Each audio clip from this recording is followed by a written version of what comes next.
జనం టీవీ దుమ్ము లేపే గుసగుస ముచ్చట్లన్నీ మళ్ళీ నేను ముసలమ్మలను పెద్దమ్మలను పెద్దయ్యను సందులలో మాట్లాడుకునేది బస్సులలో రైళ్ళల్లో ఆడడం మాట్లాడుకునే ముచ్చట్లన్నీ నేను మీ ముందు పట్టుకొస్తా జనం టీవీ. ఎందుకంటే ఇది ఈడాడ ముచ్చట కాదు, ఢిల్లీ నుంచి గల్లీ దాకా ఏ మంత్రిని ఏ రాజను ఏ సీఎంను ఏమంటారు మొత్తం గుసగుసలన్నీ పట్టుకొచ్చి మీ ముంగట చెప్పే బాధ్యత శ్రీశైలం తాతది. జనం టీవీ దుమ్ము లేపే ముచ్చట్లకు స్వాగతం. వెల్కమ్లో అంత శనార్థులు అంత నిమనమే కదా. ఇగో ఇవాళకి ముచ్చట కూడా పట్టుకొచ్చిన. ఇక అంత ఎమ్మెల్సీ ఎలక్షన్లు సాహాబ్గా నడిచినాయి, అంత నిమ్మలంగానే నడిచినాయి అనుకుంటారు కదా.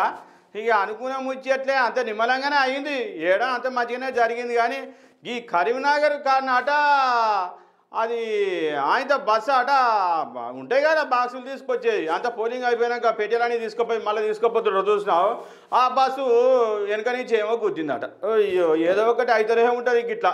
ఇగో ఆయన 20 మందికి దాకా దెబ్బలు తాగినాయట, 20 మందికి దెబ్బలు తాగినాయట. అయితే ఇద్దరు జర అడ్డిట్ అన్నట్టే జర సీరియస్గా ఉండరాడు అనుకోరాదు. అందరు తీసుకుపోయి ఆ కరీంనగర్ దవాఖానలు వేసిర్రట. ఏదో ఏమైనా కూడా గిసోటి ముచ్చట గిట్ల మళ్ళీ ఒకటి పట్టుకొచ్చిన చూడుగా.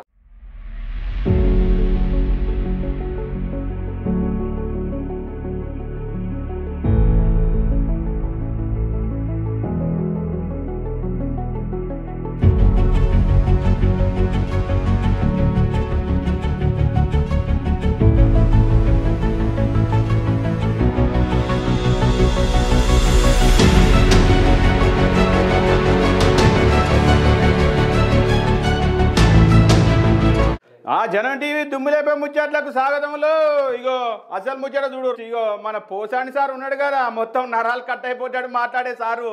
రాజా ఏమి లేదని కూడా మాట్లాడుకుంటే ఇష్టం వచ్చినట్టు నోటికి వచ్చినట్టు మాట్లాడిన రాజాకు ఇంత 14 రోజులు రిమాండ్ ఏనే చేసిరు అనుకోరాదు. ఈడ పడితే ఆడ కేసులు పెట్టిరు. అప్పుడు లొకేషన్ సార్ ఎట్లయితే రాసుకున్నాడు ఆయన బుక్కులలో, ఓ బుక్కులో రాసుకొని మీ పేర్లు మేము మంచిగా రాసుకున్నాం మతికిపోకుంటున్నాయని చెప్పాడు కదా. ఇగో గట్లనే సార్ పేరు ఎట్లయితే రాసుకుంటో గదే తంతుగా ఒకళ్ళొకరిని మొన్న ఆ సార్ను కూడా పంపిడుగా శివసార్ను. ఇగో ఇప్పుడు ఈ సార్ను కూడా మళ్ళీ యథావిధిగా మంచిగానే పంపుతున్నా తోవ పట్టించిన అనుకోరాదు. ఇక తోవ పట్టించినందుకు మన పోయిన సీఎం సార్ ఉన్నాడుగా జగనాల్ సారు కూడా ఏం ఫిగర్ పడక అని చెప్పి ఇంటోళ్ళను అలా పోసాని సార్ ఇంటోళ్ళను కూడా జర నిమ్మలంగానే చెప్పిండు, ఫోన్లో మాట్లాడి మంచిగానే చెప్పిండు అనుకోరాదు. ఇక పోసాని మురళీకృష్ణ గారు కొంచెం టైం బట్టినా నేను వదిలిపెట్టాను, నేను ఎవ్వరిని వదిలిపెట్టదలుచుకోను. ధైర్యంగా ఉంటాడు మొబైల్ అంతా జస్ట్ ఈ మంచి ఈ మాటలు చెప్తామని ఫోన్ చేసి. సరేనండి, అలాగేనండి, థ్యాంక్స్. అన్న కూడా ఆ విషయం చెప్పు. సరేనండి. జనం టీవీ దుమ్ము లేపే ముచ్చట్లకు ఏం ముచ్చట ఏం కథ. ఈ ముచ్చట చెప్పాలంటేనే నాకే అనిపిస్తుంది.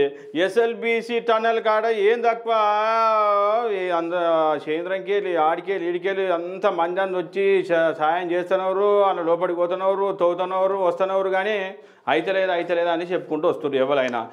కింద వద్దులు 4 వద్దులు 5 వద్దులు అవుతుంది, వాళ్ళకి తిండి లేదు తిప్పలేదు. ఏమా కథ అసలు ఎట్టున్నారు ఏం కథ కూడా ఎవరు వాడతా ఎవరు చెప్తూనే లేరు అనుకోరాదు.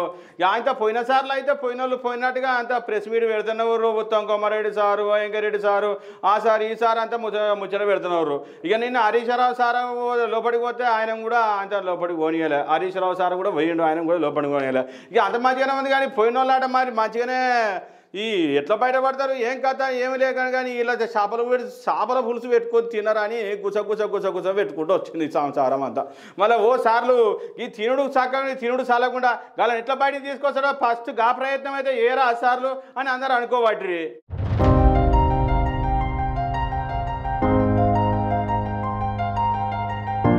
జనం టీవీ దిమ్ము లేపే ముచ్చట్లకు శ్రీశైలం తాత మళ్ళీ ముచ్చ పట్టుకొచ్చిండు. మళ్ళొక్కసారి సీఎం రేవంత్ రెడ్డి సార్ పేరు మర్చిపోయినట్టే ఉన్నారు. గచ్చిబౌలిలోని విజ్ఞాన వైభవ్ ఈవెంట్ లో కేంద్ర రక్షణ శాఖ మంత్రి కూడా పాల్గొన్నాడు. గట్టనే సీఎం సార్ కూడా పాల్గొన్నాడు. గంతలనే సార్ పేరు పెట్టి పిలిచిన క్రమంలోనే సీఎం సార్ పేరు తడబడినట్టే అనిపించింది. అరే ఏది ఏమైనా గిట్ల సీఎం సార్ పేరు మర్చిపోతే ఎట్లా సార్లు? అరే ఈడగాదు ఆడగాదు, గల్లీ నుంచి ఢిల్లీ దాకా ముసలమ్మ నుంచి పోరం దాకా అందరికీ రేవంత్ రెడ్డి సార్ పేరు 4 కళలోనే ఉంటది. మరి గట్ల మర్చిపోతే ఎట్లా సార్లు? ఏడైనా జర మంచిగా వాళ్ళు కుర్రి ఈ కానించి.